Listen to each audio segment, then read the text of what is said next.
Ah, falemos da brisa. Que idade tens, Colombina? Será a idade que pareces?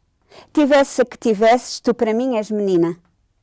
Quisigo o teu talhe e penso, cambraia pouco precisa, pode ser toda num lenço cortada a tua camisa. Teus seios têm 13 anos, dão os dois uma mancheia. E essa inocência incendeia, faz cinza de desenganos. O teu pequenino queixo, símbolo do teu capricho, é dele que mais me queixo, que por ele assim me espicho. Tua cabeleira rara, também ela é de criança, dará uma escassa trança onde eu mal me estrangulara. E que direi do franzino, do breve pé de menina? Seria o mais pequenino no jogo da pampolina. Infantil é o teu sorriso, a cabeça essa é de vento, não sabe o que é pensamento e jamais terá juízo. Crês tu que os recém-nascidos são achados entre as couves? Mas vejo que os teus ouvidos ardem, finges que não ouves. Perdão, perdão, Colombina, perdão que me deu na talha cantar em medida velha teus encantos de menina.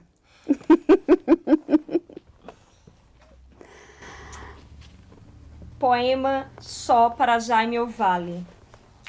Quando hoje acordei, ainda fazia escuro. Embora a manhã já estivesse avançada, chovia uma triste chuva de resignação, como contraste e consolo ao calor tempestuoso da noite. Então me levantei, bebi o café que eu mesmo preparei, depois me deitei novamente, acendi um cigarro e fiquei pensando, humildemente pensando, na vida e nas mulheres que amei. Começamos com Manuel Bandeira, um poeta brasileiro, e hoje temos a Maneira. Hoje o Zé Carlos fugiu-nos.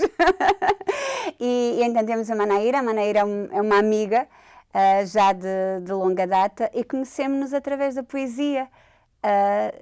Não há hora marcada para definir quando nos conhecemos, nem como nos conhecemos. Não, num porto, foi no, pronto, vamos revelar há pelo menos 10 anos, imagina. Sim. Num porto completamente tomado por poesia, não é? Uma cidade muito viva, muito alegre, em que estávamos todos pelas ruas até as 2, 3 horas da manhã a ler poemas. Sim, existem pessoas que estão na rua, né, perfeitamente conscientes a ler poemas. E com vontade de continuar a noite toda. Sim, e pronto. Para mim, um momento muito importante da minha vida, né? Porque foi o momento em que eu descobri Portugal e descobri o Porto, uma cidade que eu escolhi, né, para viver, uma cidade que me diz muito, onde tenho uma das melhores e mais importantes memórias para mim. Uma cidade que realmente faz parte daquilo que eu sou hoje, não é? Tu vieste para cá estudar? Vim para o Porto estudar. Vim para ficar pouco tempo, fui ficando mais um pouco tempo, um pouquinho aqui, um pouquinho ali, depois o pouquinho se tornou um bocadinho, e esse bocadinho se tornou, anos e anos a viver em Portugal, no Porto. E a estudar no Porto? Ia estudar no Porto, depois fui para Coimbra, não é? Mas sempre estive no Porto e pronto, e neste momento é que nos conhecemos, não é? Exatamente. Estávamos nos cafés, a ler poesia, exatamente. A falar sobre poesia. A viver a poesia. Porque a poesia também tem que ser vivida e sentida. Claro. Senão não faz. Claro, era isso, era ler, pronto, por que não? Vamos nos juntar ali. Por isso não houve uma apresentação formal. Quando demos por ela já nos conhecíamos, sim. Já éramos amigas. Já estávamos todos a trocar entrosados. Sim. Acho que isso foi fundamental para a minha formação, assim, isto realmente faz parte de mim. E foi no Porto que te apaixonaste por Rui Belo e pelos autores portugueses ou já os trazias na bagagem? Não. Isso para mim é fundamental, porque eu conheço de forma profunda, obviamente que no Brasil ouvimos falar em Fernando Pessoa, Camões, enfim, mas aquilo que é a literatura portuguesa e a forma como eu fui me apaixonando pela literatura portuguesa, por autores portugueses, foi ao mesmo tempo em que eu descobri o Porto. Né? Que bonito. Eu descobri essa cidade. É por isso que é tão importante para mim o Porto. O Porto é uma cidade que efetivamente marca definitivamente a minha vida. O que eu vivi aqui nesta cidade, não vou conseguir viver em mais lado algum. Foi um período de descobertas. Foi um período de descoberta, foi uma passagem da adolescência para a vida adulta, foi uma descoberta de uma cidade, depois de um povo, de uma cultura, de um país. Ao mesmo tempo que eu descobri a literatura portuguesa, então tá tudo para mim muito interligado, não é? Eu não consigo pensar em Portugal sem pensar numa série de autores que me marcaram definitivamente nessa descoberta de Portugal, não é? Quer dizer, eu descobria Portugal na minha vida e na forma como aquilo tinha implicações na minha vida, mas também descobria Portugal através da literatura, não é? E isto para mim foi mesmo impressionante, foi uma coisa que me marcou definitivamente. É engraçado, porque eu devia ter a mesma idade que tu, quando tu descobriste Portugal, eu devia ter a mesma idade que tu, quando descobri alguns autores brasileiros, como por exemplo o Manuel Bandeira, os 20, 21 anos, e essa fase é fundamental, são autores que depois nos marcam, porque nós não estamos a contar.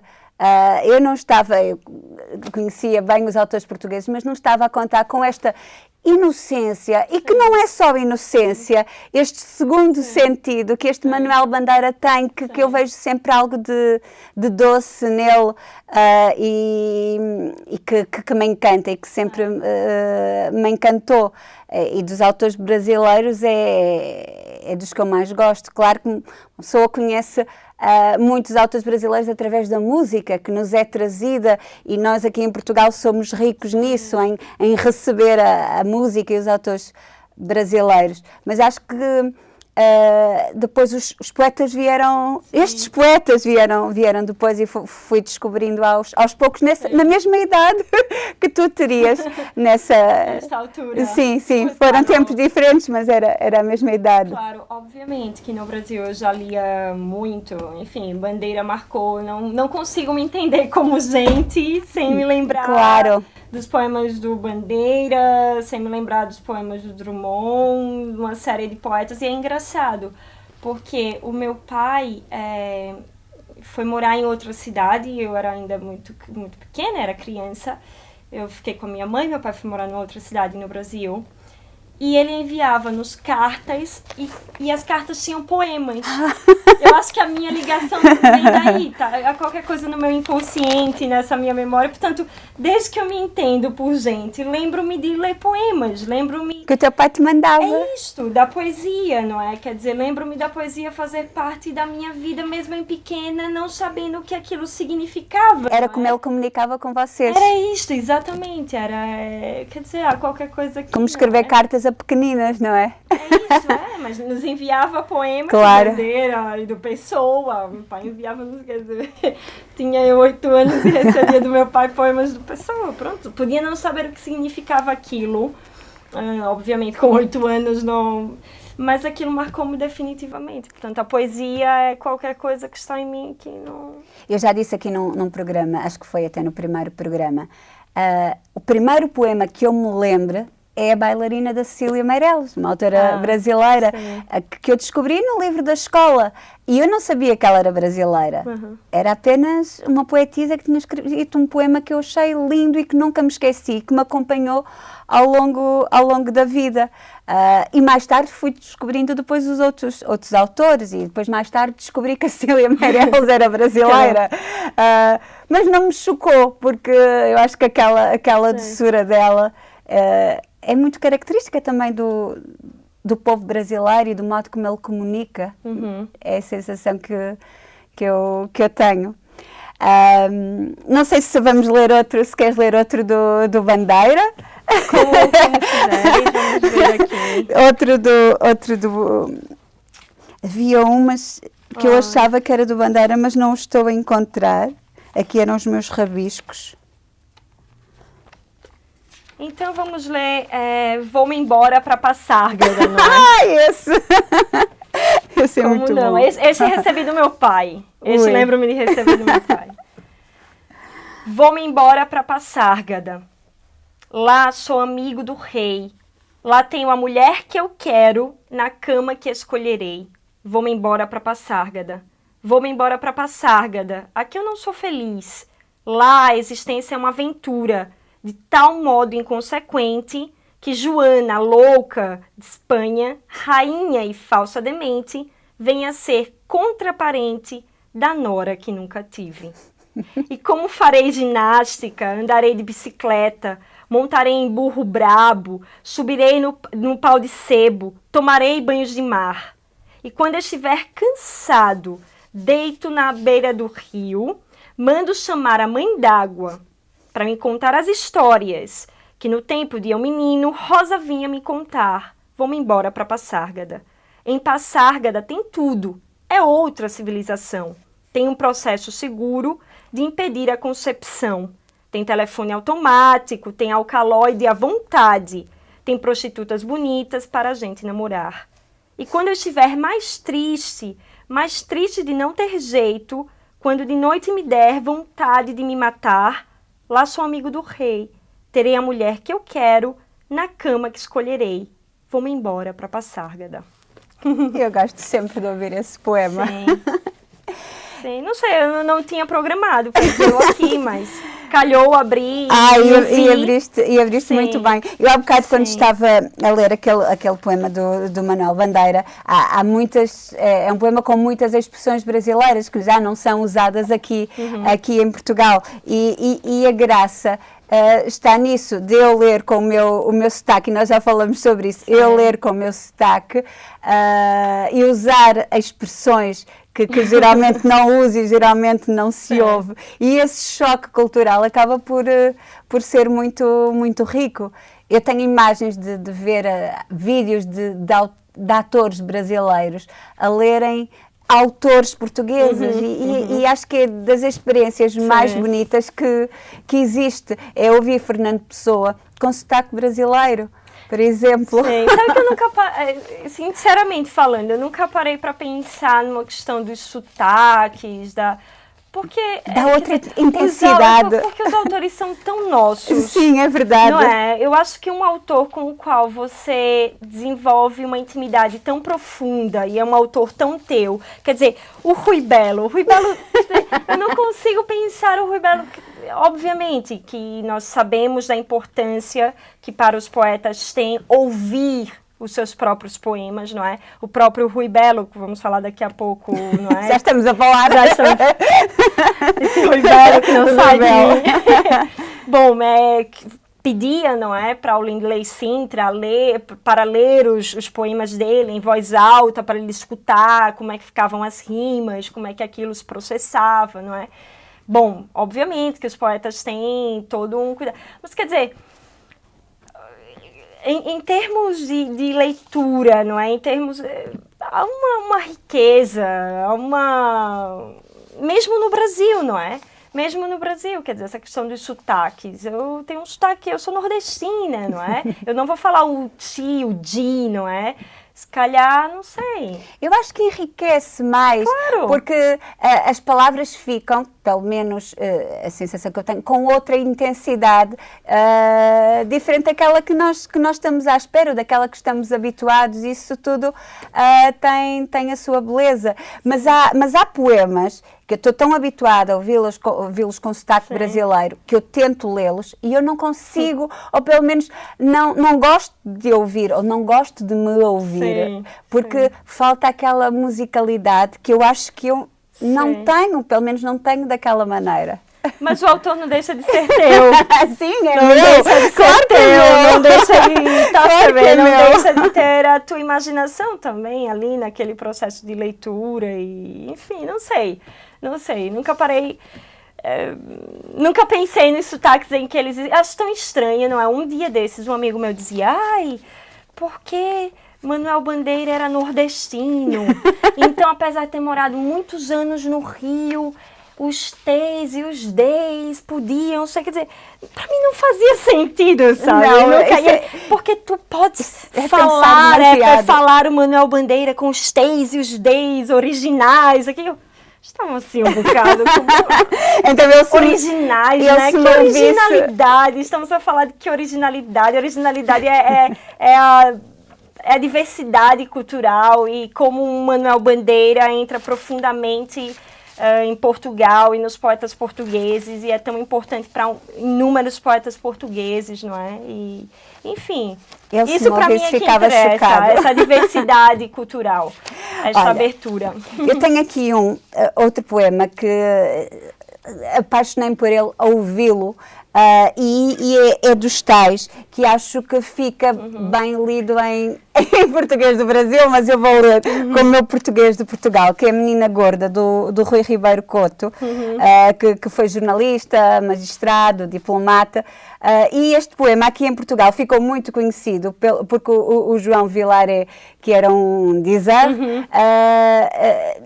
o tomou para si.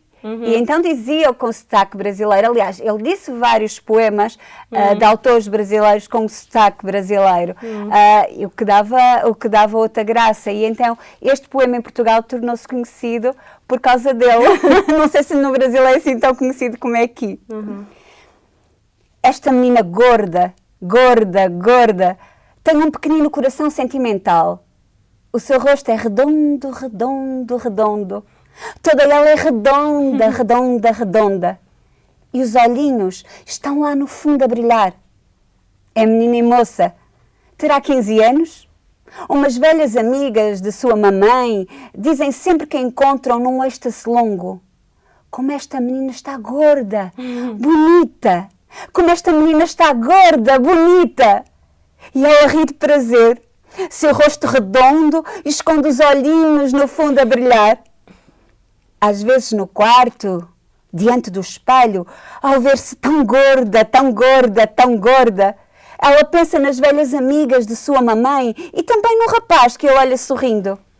Quando toda a manhã ela vai para a escola, ele gosta de mim, ele gosta de mim, eu sou gorda, bonita, e os dedos gordinhos pegando nas tranças têm carícias ingênuas diante do espelho.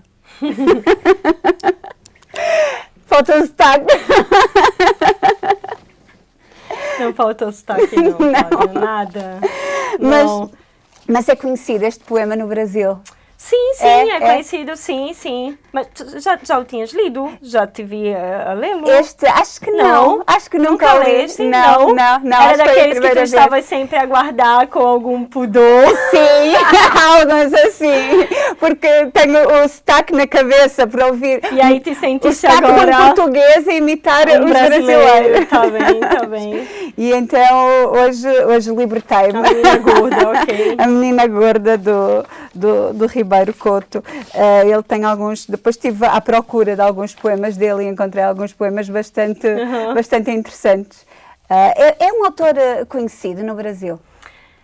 É um autor conhecido no Brasil, embora, obviamente, o nosso cânone modernista seja muito... Isto é uma longa conversa, não é? Seja este? É uma longa conversa, obviamente, não é? A história do cânone, enfim, academicamente se discute muito, não é? Porque é que determinados autores, enfim... Mas, obviamente, que nós temos uma série de autores, não é? E que agora, cada vez mais, eu sinto isto, não é? O próprio Jorge de Lima, que é um autor que há muito tempo andou um bocado pronto, não é? Quer dizer, ali, a invenção de Orfeu foi uma revolução, não é? Foi um livro que...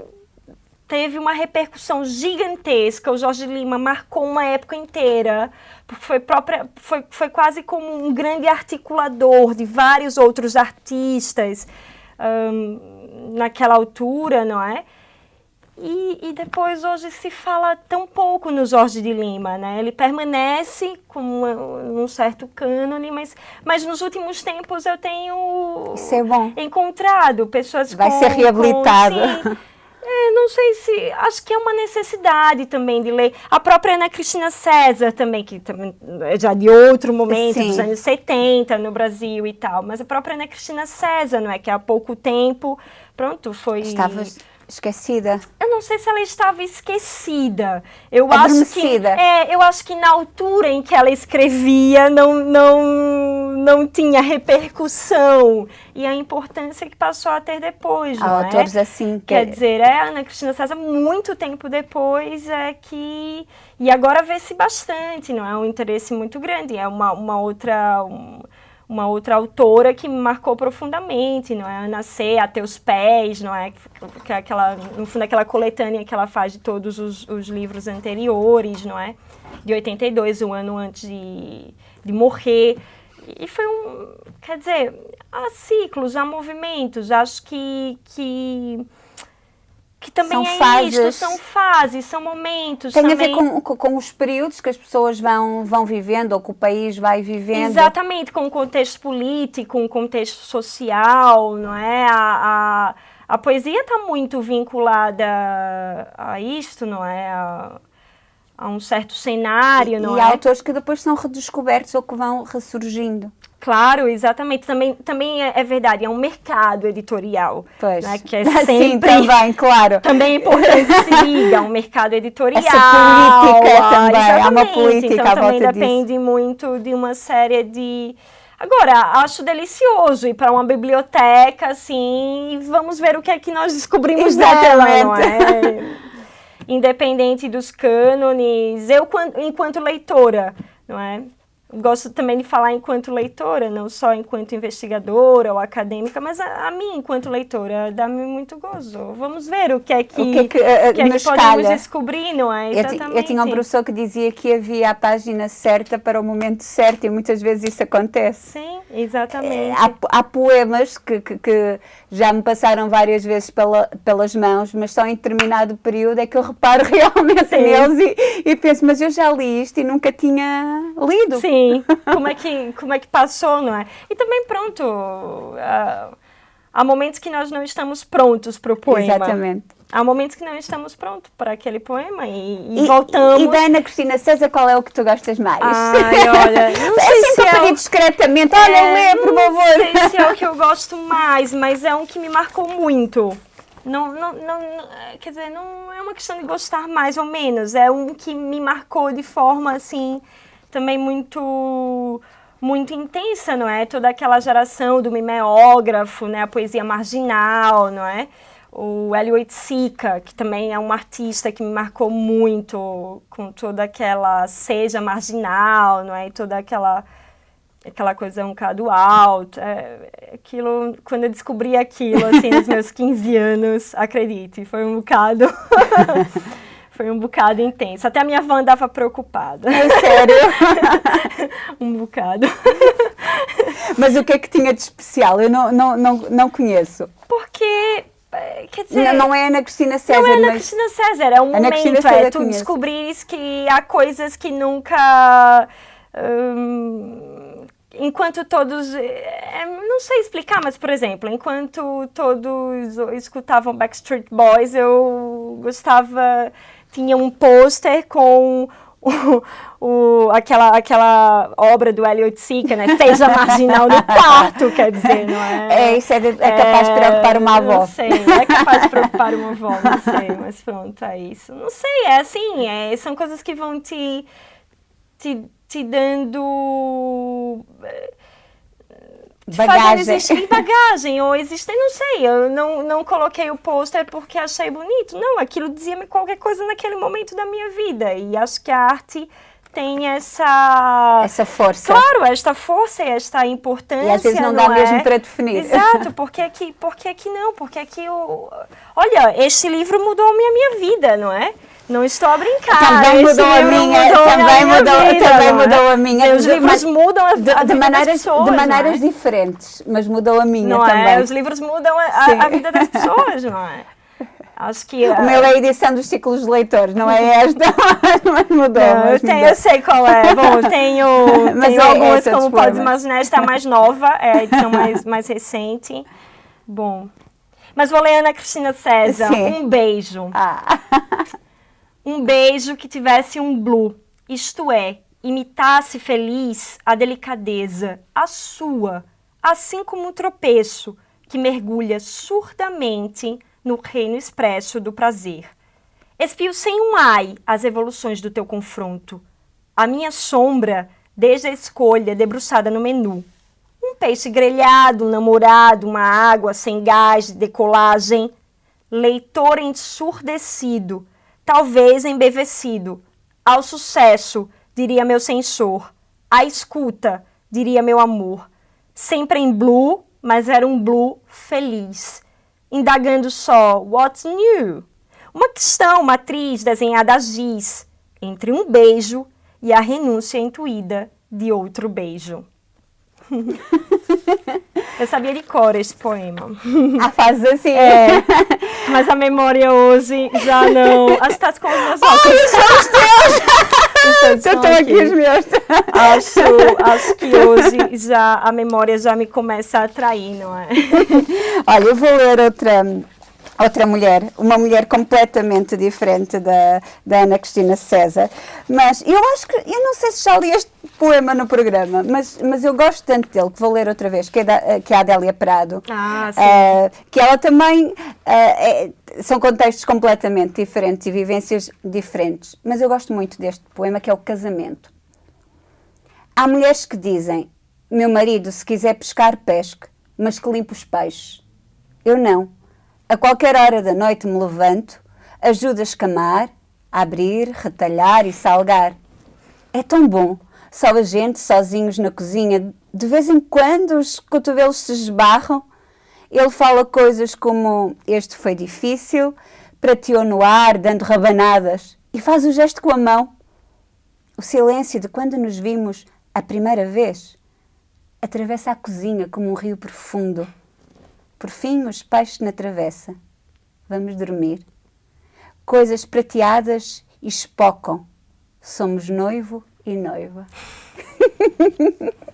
Eu adoro a Adélia Prado e adoro a delícia deste poema. E adoro arranjar peixe também. Por muito então estás ali a pensar, não é? Pescar não, mas adoro arranjar peixe. É um momento de descontração total. É a minha vertente. Tenho aqui também a Clarice Lispector, tenho aqui várias. Sim. Várias, e também é outra autora que definitivamente nos marca, não é? Sim. Aquela barata, quer dizer, nunca mais vou me esquecer, não é? Da barata da Clarice Lispector. Pronto, é assim, não é? Aquela ucraniana brasileira. E de Maceió, da minha como eu brinco, da tua zona.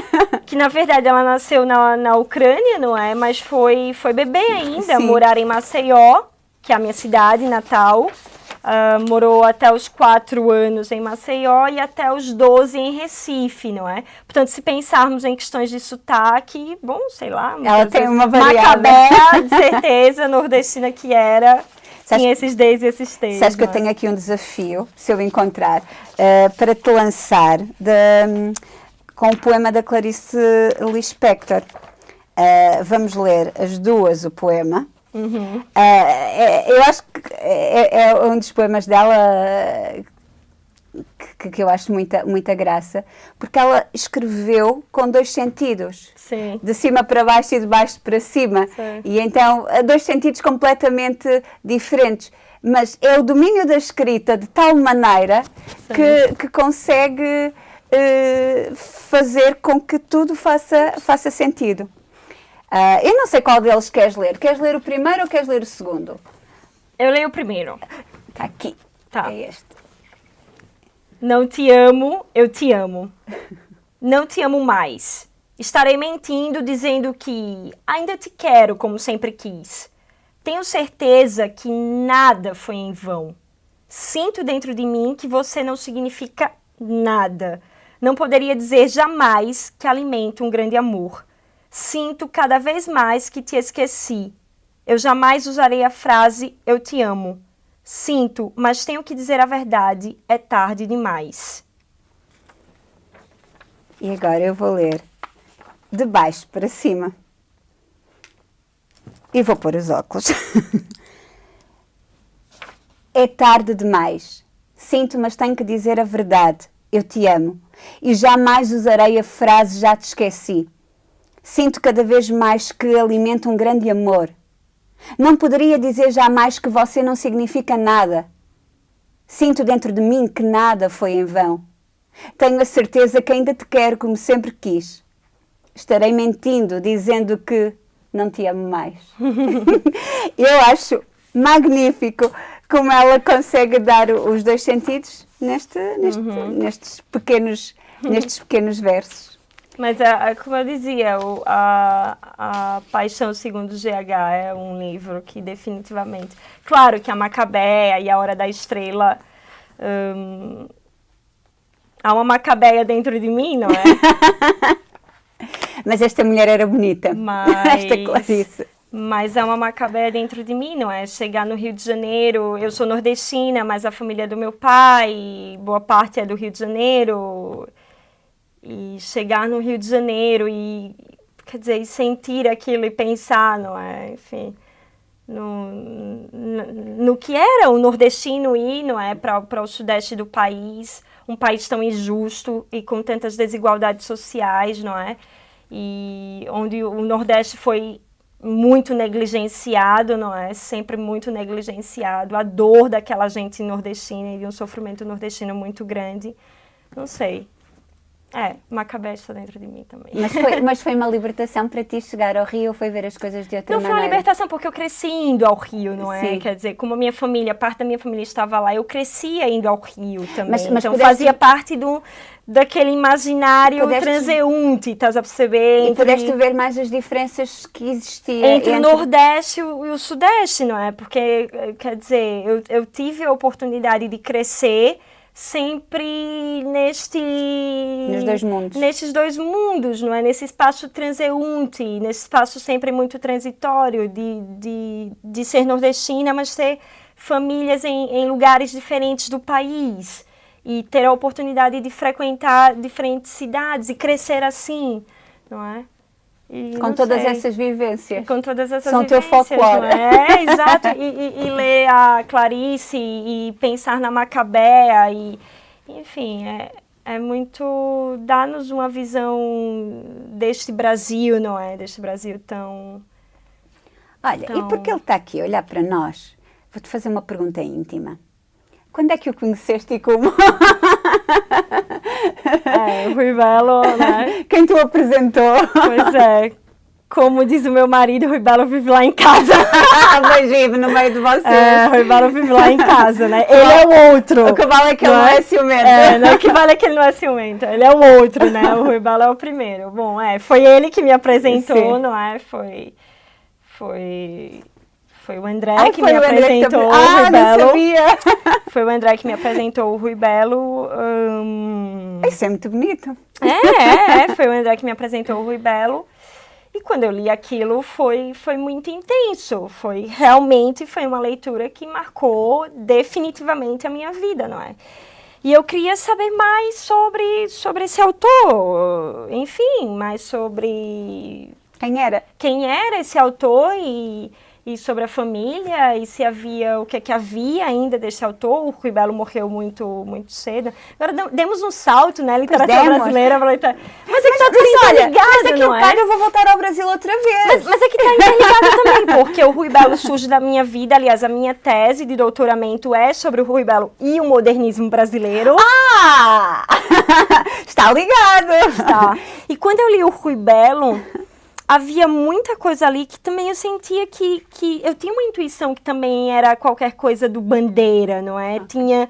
a mesma inocência? Era uma intuição, há uma simplicidade, há um jogo de palavras, não é? Uma busca por aquilo que o Adolfo Casais Monteiro dizia, que era uma vacina antirretórica, não é? Em algum Rui Belo, obviamente que não é no Rui Belo todo, mas eu sabes que eu conheci primeiro Bandeira e depois Rui Belo.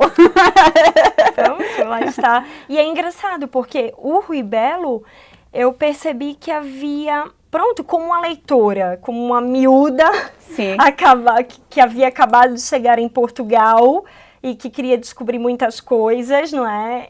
Com muita sede. Com muita sede, com vontade de descobrir o mundo e de sair de uma série de perspectivas e visões já estabelecidas de mundo e descobrir outras coisas. E o Rui Belo entra na minha vida neste momento, não é? Quer dizer, e eu lia, eu sentia que havia. Depois, obviamente, quando eu me deixei de ser uma leitora para ser uma investigadora e fui ler mais a fundo, é que realmente percebi que o Rui Belo foi um leitor muito eficaz do Bandeira, não é? Escreveu, foi um crítico, um ensaísta, escreveu sobre a obra do Bandeira, não é? Mas quer dizer, havia qualquer coisa, exatamente, havia qualquer coisa em mim, enquanto leitora, que me dizia que o Rui Belo tinha ido buscar a esses poetas também que muito me diziam, não é? A própria Cecília Meirelles, não é? Também trabalhei, também pensei nisso, o Rui Belo, Cecília Meirelles, enfim. Mas o Rui Belo entra na minha vida nesse momento, né? E fui atrás, deixei um comentário num blog, na altura tinham acabado de publicar um texto sobre o Rui Belo. Alguém que falava que era amiga do Rui Belo. Eu deixei um comentário num blog achando que, bom, ninguém responde a comentários de blog, não é? Pelo menos há 10 anos, quase, há 10 anos atrás ninguém respondia a comentários de blog, enfim, não sei. Mas naquela, olha, tem contato com a família, um telefone, um número que eu possa ligar e tal. E depois descobri que era Manuela de Freitas. Eu não sabia que era Manuela de Freitas, não é? Tava lá, mas... Bom, e ela deu-me os contatos e Manuela de Freitas deu-me, exatamente, os contatos foi muito generosa. Da Teresa bom, eu ligo para Teresa Belo, a viúva do Rui Belo, né? O Rui Belo faleceu em 78, aos 45 anos, muito jovem. E digo, eu queria saber mais sobre o Rui Belo. Bom, eu sou uma brasileira, acabei de chegar praticamente em Portugal, quero descobrir mais sobre esse poeta que me fascinou tanto e vou a Lisboa te ver. Então, marcamos na Brasileira. Ah, que bonito.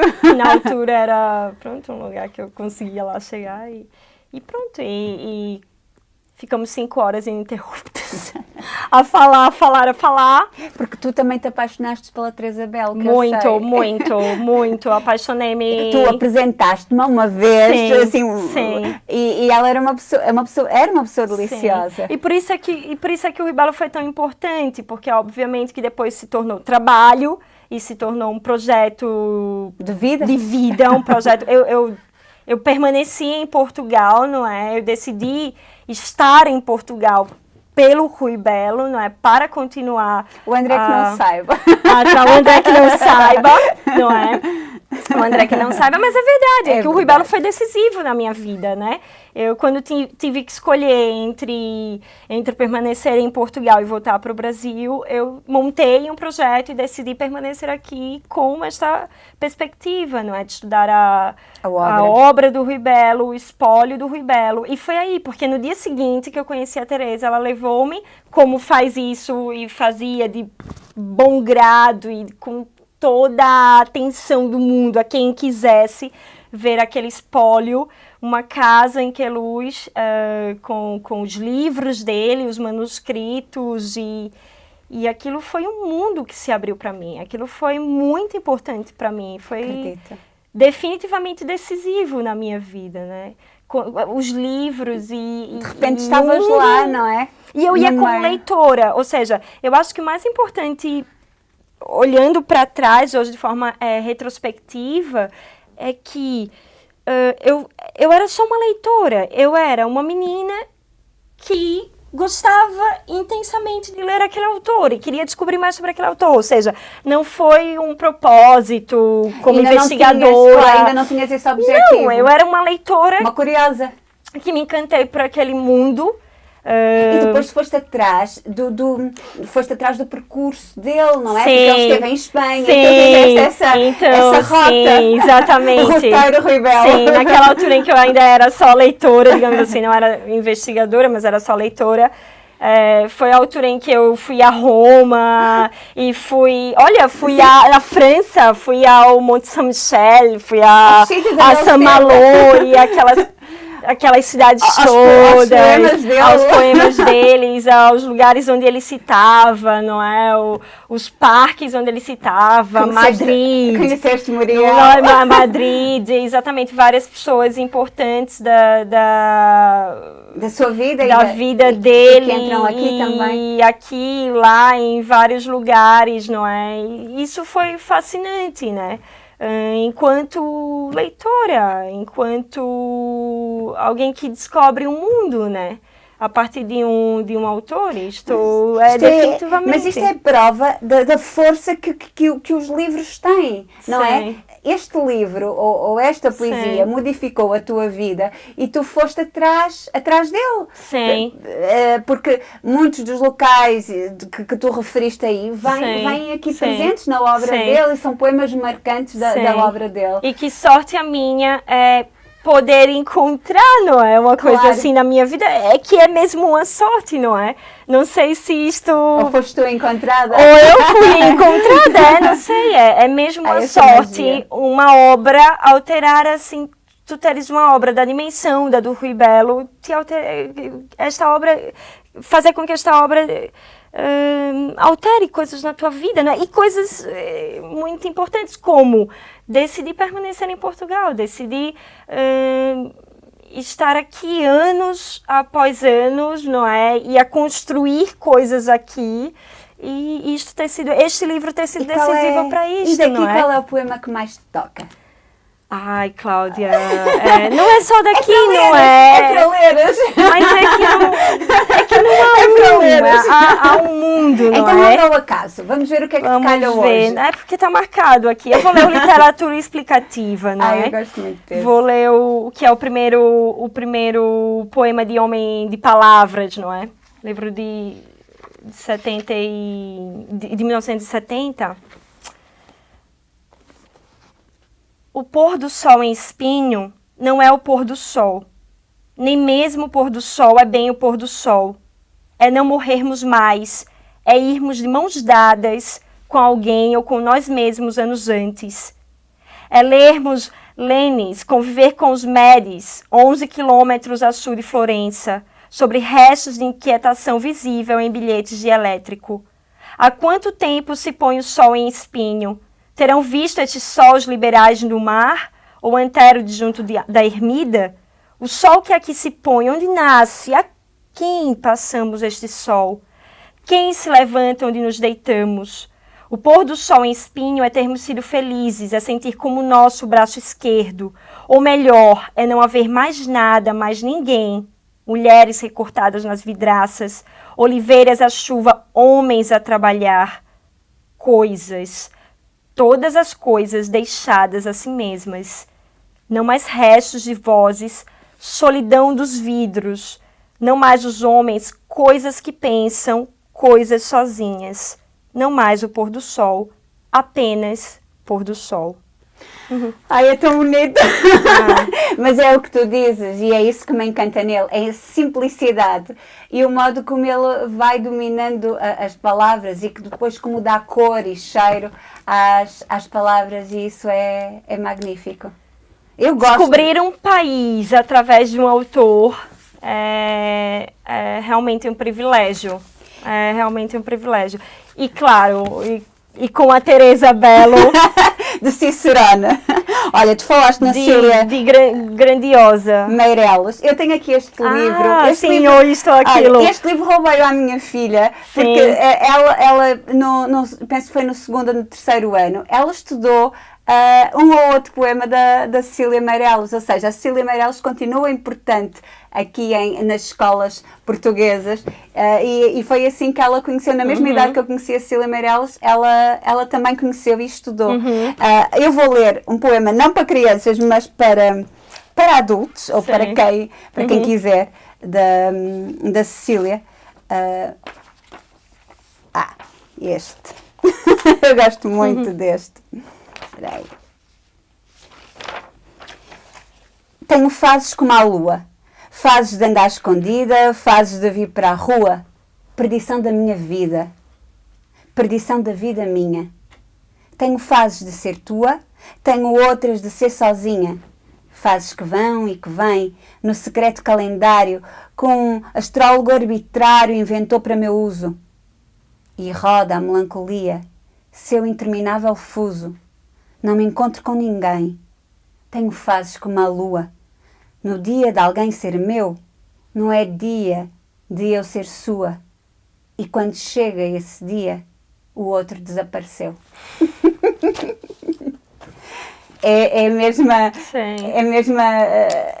a mesma simplicidade também nas palavras e os mesmos jogos, cada um à sua maneira. A Cecília foi uma influência, se pudermos falar influência, não é? Este sorriso encantador. Ela era uma das que eu gostava de ter conhecido. Pessoalmente. Está no teu... no meu imaginário. No teu imaginário. A Cecília. Vamos ouvir outro do Ribelo? Vamos lá ver, então. Aqui. Sabes que eu gosto muito de ouvir, ler. E por isso vingo-me. Ácidos e óxidos. É uma coisa estranha este verão. E, no entanto, eu ia jurar que estive aqui. Não me dói nada, não.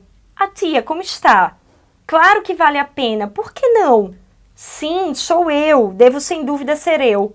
Podem contar comigo. Eu tenho uma doutrina. Não é bonito o mar, as ondas, tudo isto? Até já soube formas de o dizer de outra maneira.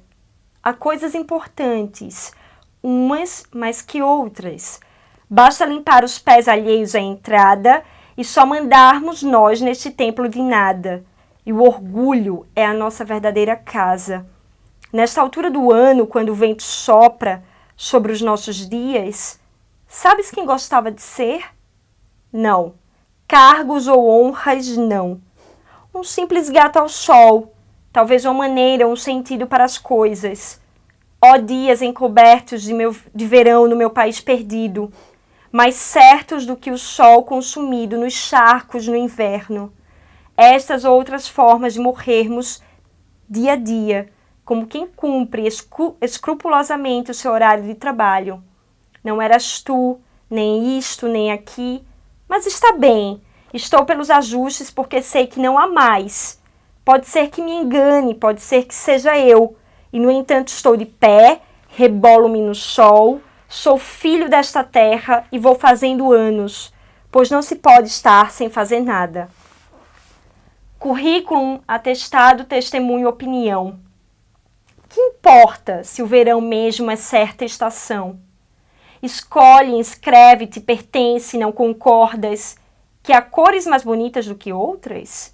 Sou homem de palavra e hei de cumprir tudo, hão de encontrar coerência em cada gesto meu, ser isto e não aquilo, amar perdidamente alguém, alguma coisa, as cláusulas do pacto, isto ou aquilo, ou ele ou eu, sem mais hesitações.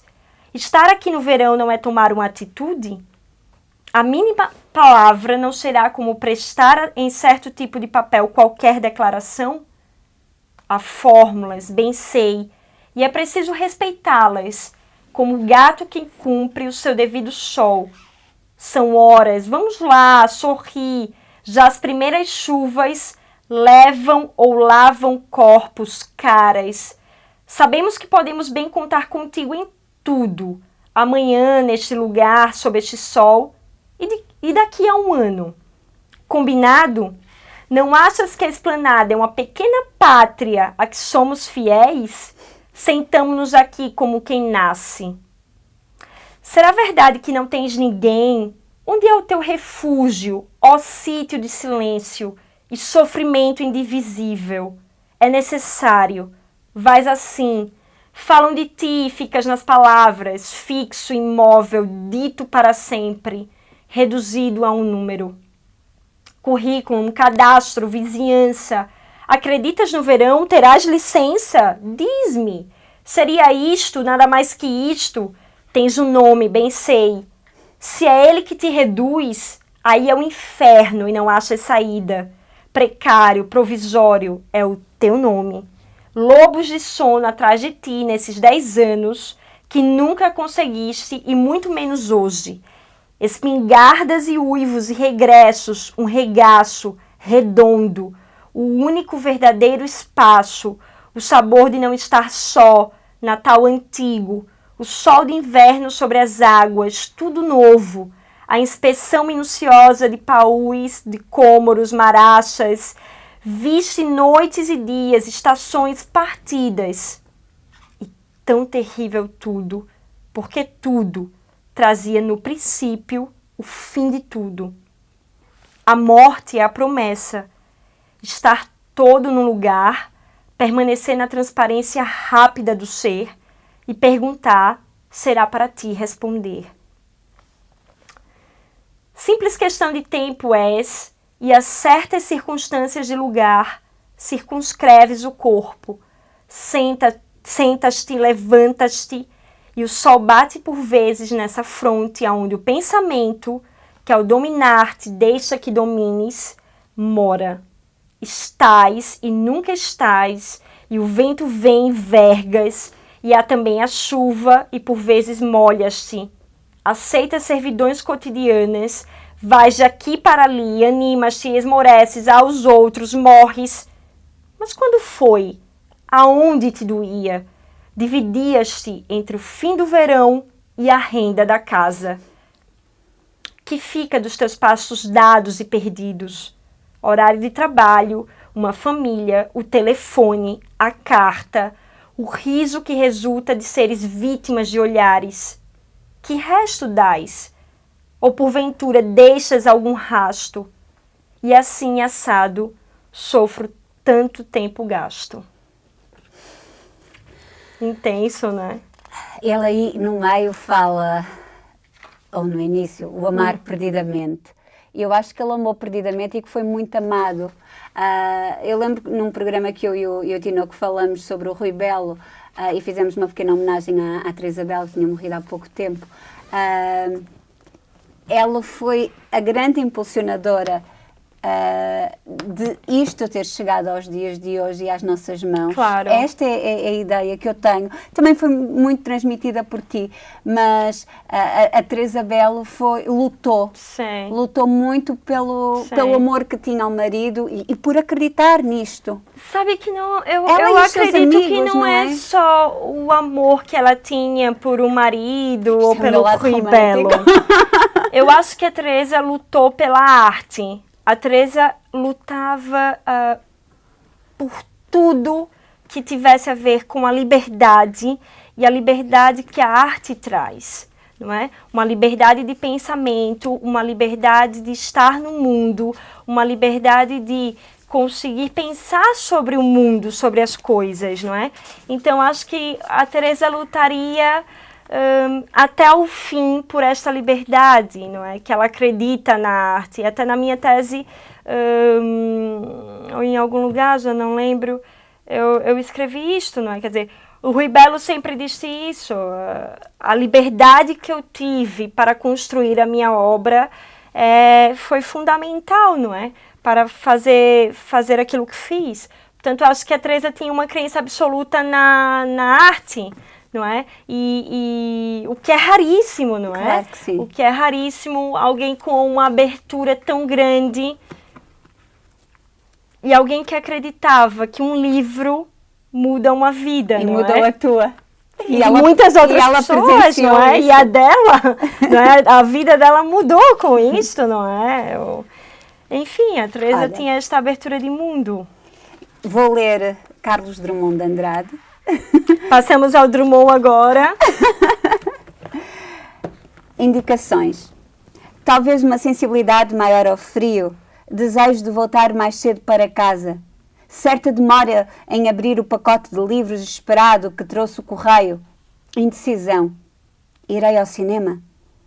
Dos 3 empregos de tua noite escolherás nenhum. Talvez certo olhar mais sério, não ardente, que pousas nas coisas e elas compreendem. Ou pelo menos supões que sim.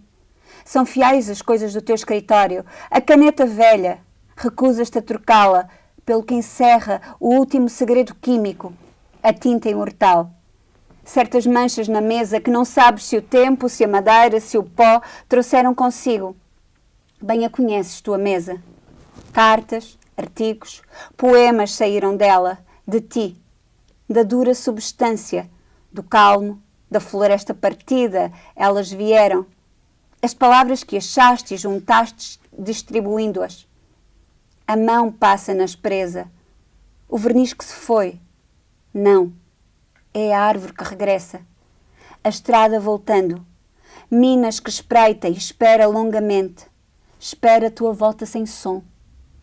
A mesa se torna leve e nela viajas em ares de paciência, acordo, resignação. Olhai a mesa que foge, não a toqueis. É a mesa volante de suas gavetas, saltam papéis escuros.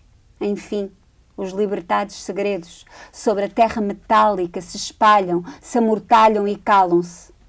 De novo aqui, miúdo território, civil, sem sonhos, como pressentindo que um dia se esvaziam os quartos, se limpam as paredes e param caminhão e descem carregadores e no livro municipal se cancela um registro.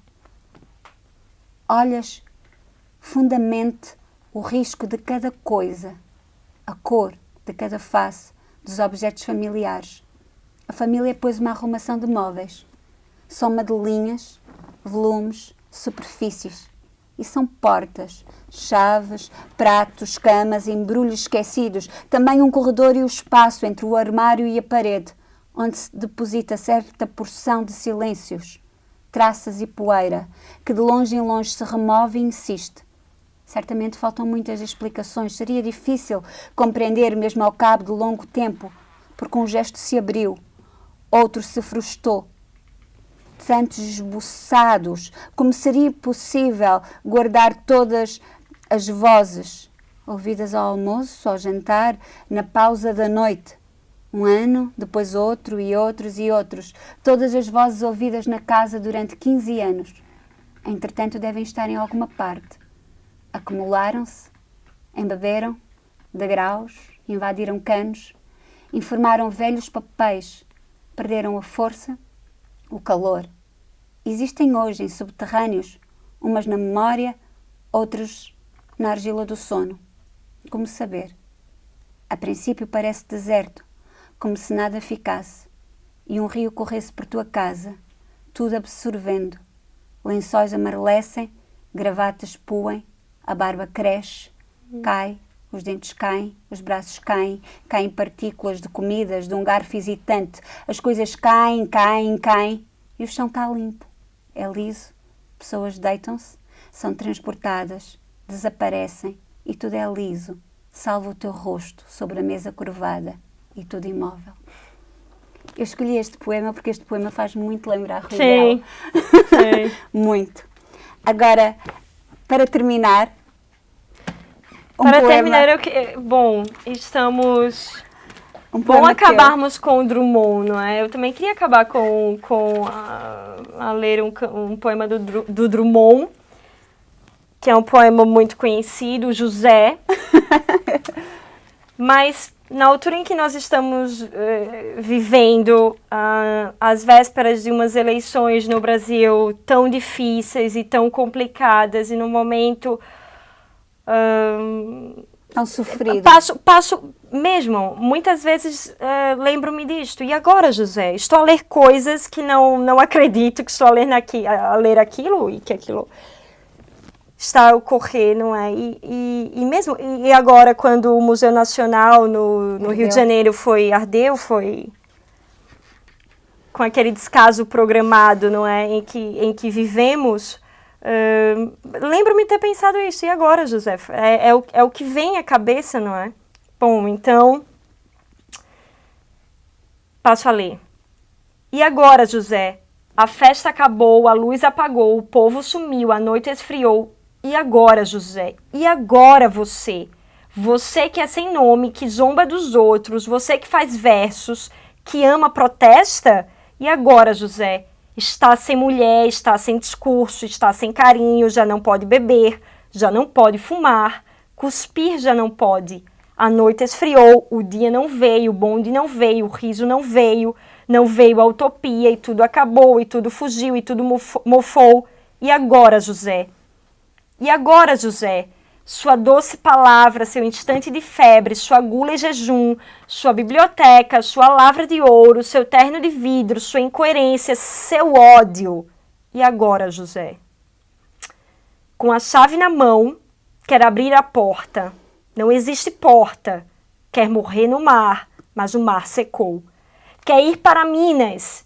Minas não há mais. José, e agora?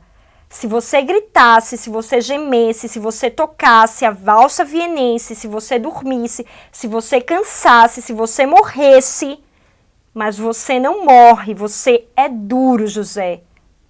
Sozinho no escuro, qual bicho do mato, sem teogonia, sem parede nua, para se encostar, sem cavalo preto que fuja a galope. Você marcha, José.